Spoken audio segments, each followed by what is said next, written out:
Oh, let's stop. I got to stop you there. Stop What me. is the difference? Because I started my first business when I was 9 years old. Yes, 9 years old. 9 years old. And made $1,500. But I still was brought up to think, you go, you get a good job, you work for a company for the rest of your life, you retire, you die. How do you go from having, what is that employee mentality about? Well, the employee mentality is, it's a mindset that says, okay, what I'm going to do is I'm going to sell my time to the highest bidder. So if I can get $20 an hour, or better yet, $50 an hour, or $100 an hour, then I'm going to sell my time. Sold! Sold.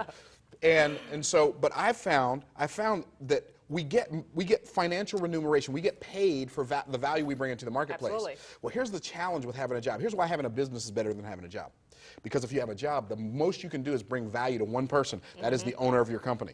And that person is only going to pay you so much. And that may be $50 an hour. It may be $100. Right. It may be $100,000 a year. But there's going to be a cap on it.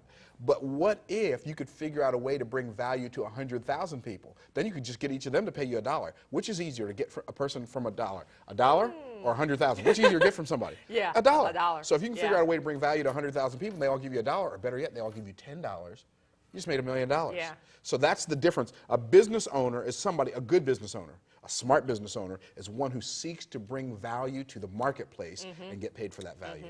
So what did you start doing? You started reading books, and I'm going to talk about this in a minute. Yeah, that's fine. Yeah. But it all starts with something made you shift your paradigm, right? Yes. If you're watching us right now, it's all about having a paradigm shift. It's about saying, here's where I am, but here's where I want to be. But there has to be a catalyst in your life, Myron, that says, dude, this is how you get to that place. And everybody, believe it or not, that catalyst is being forced on everybody right now in this economic climate. Yeah. See, it's not a question of whether or not you're going to change. It's a question of what's going to make you change. If you make your self change, then you get to change early and reap the benefits. But if the circumstances make you change, then you just change because you had to, and you may or may not get the benefits. Yeah. So to answer your question, what happened for me was I met some people who were living a lifestyle that I had never even heard of.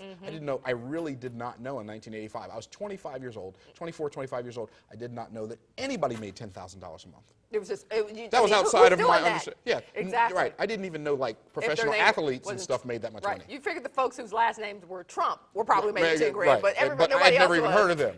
You know, I'd heard of Jefferson and the Sanford Jacksons and the Jenkins. Right, but I didn't know anybody named Trump. Anyway, so that's what, when I saw somebody else doing it, I knew it was possible for me. I didn't know how to get there, and I knew I had some learning to do. But here's what I found out: all of the information that I needed to know, somebody had already written it down in a book. So I started reading. I didn't like reading. I'm not even a good reader. I read real slow. You know, sometimes I'll read the same line 3 or 4 times. But when I get done with a book, I got it. Yeah. And I started reading. I started listening to audio CDs. I started going to seminars. And lo and behold, I started learning stuff, and I started applying it. All of a sudden, my income starts growing. And it didn't grow. My overnight success took about 14 years. It took me 14 years to go from when I was a trash man to get to the point where I made my first six-figure year. But here's the beauty of it. It only took me about 4 more years to go from 6 figures to 7 figures. You cut that time down. That much, The learning curve was cut down significantly. Significantly.